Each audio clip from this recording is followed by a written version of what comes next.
Boom! We're back. How you doing? I really don't have a way to start these videos, but if you know or think of any intro that I could do, hey, I'm all ears. We got another boxing MMA fighting video.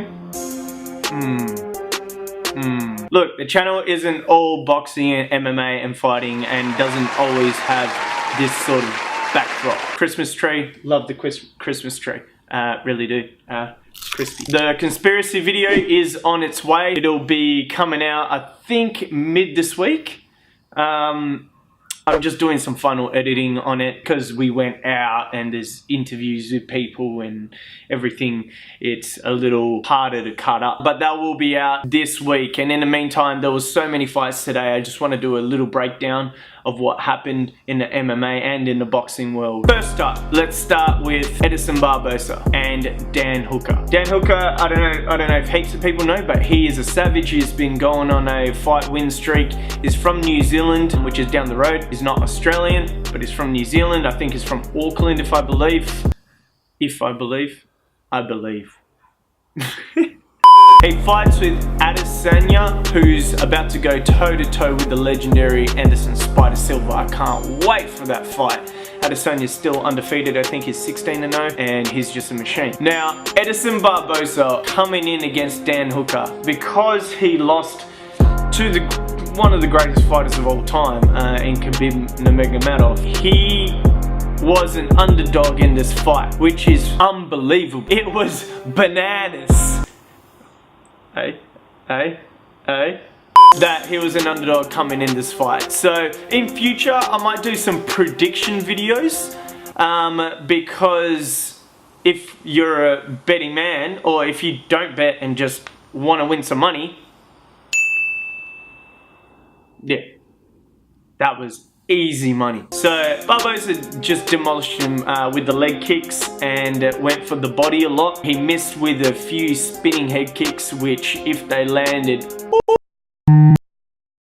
but they didn't land, and he still got the finish. He's so comfortable in exchanges. You can see at the last round, Dan Hooker was squinting down and Barboza had him in a tie clinch. He was looking at the blocking spaces and he throws elbow at the right times, but in those spots when you see a guy that's going down, instinctively you want to finish, which then makes you do mistakes. And especially after coming from a loss against Khabib, usually your instinct is, I want to just finish it right there. I see him hurt, I want to just go, and at times you can get caught. So credit to Barboza for keeping in there, keeping his composure and just getting the job done, because at the end of the day, that's all you need to do. So he got him out of there, and it was a killer fight, and Dan Hooker's a savage. Yes, that is right.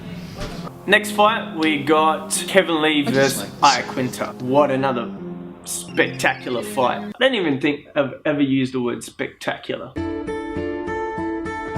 Hello darkness, my old friend. What a fight that was. Iaquinta, again, coming off a loss to Khabib. Khabib is like Kevin Lee, but better. He's got better wrestling. His boxing is awkward. You're able to read Kevin Lee better than you are Khabib. Iaquinta just went 5 rounds with Khabib. If you think that Kevin Lee was just gonna come in and walk through, which he was a crazy favorite for that fight, you're just wrong. And that's exactly what happened. He didn't run through him, and he actually went 5 rounds and then got beat, which was, it was kind of poor, like it was kind of disheartening for Kevin Lee, especially seeing him like he was after the fight. Devastated, embarrassed.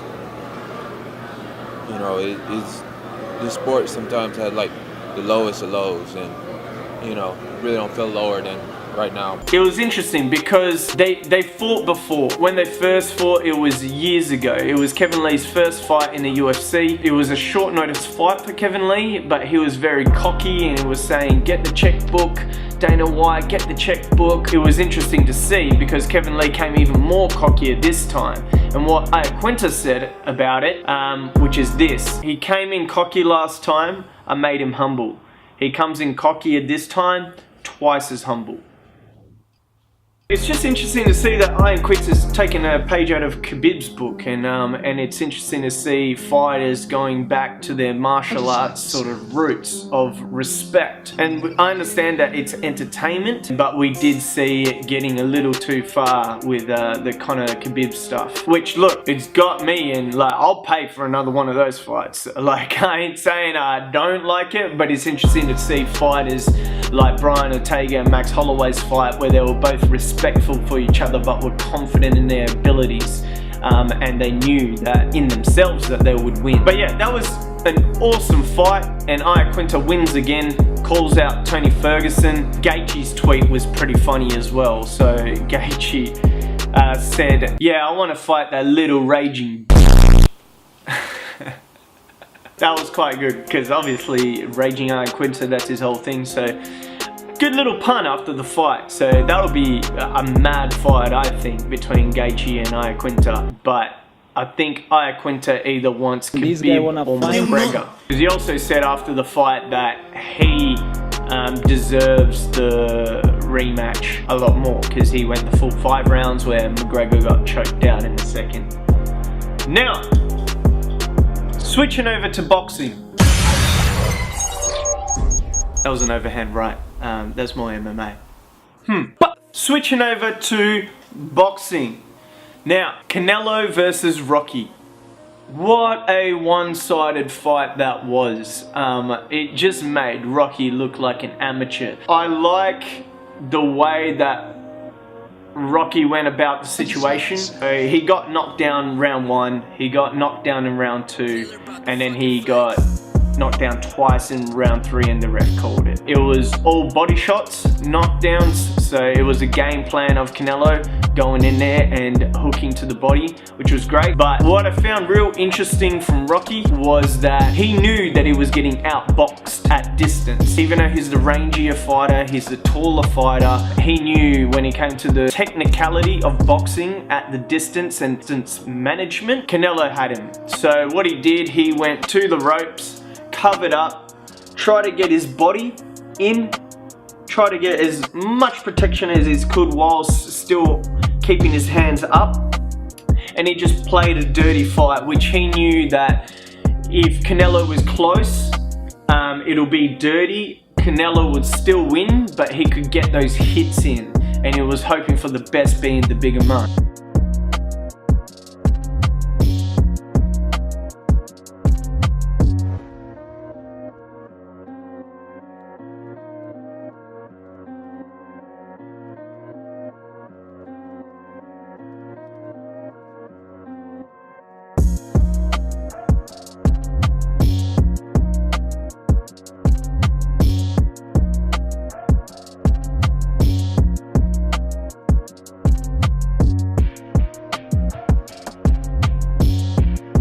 What he did is he kept his hands close to his body and he kept his chin tucked, absorbed punches, and came in with hooks, which he did well. He hit Canelo a lot, but at the end of the day, Canelo was just too much for him. It was just, Canelo's a beast. He's lost once to Mayweather when he was 21, I think, and he's had over 50 fights and won them all. So yeah, he just signed a $300+ million deal, biggest guarantee contract in sports history, 360 something million, I believe.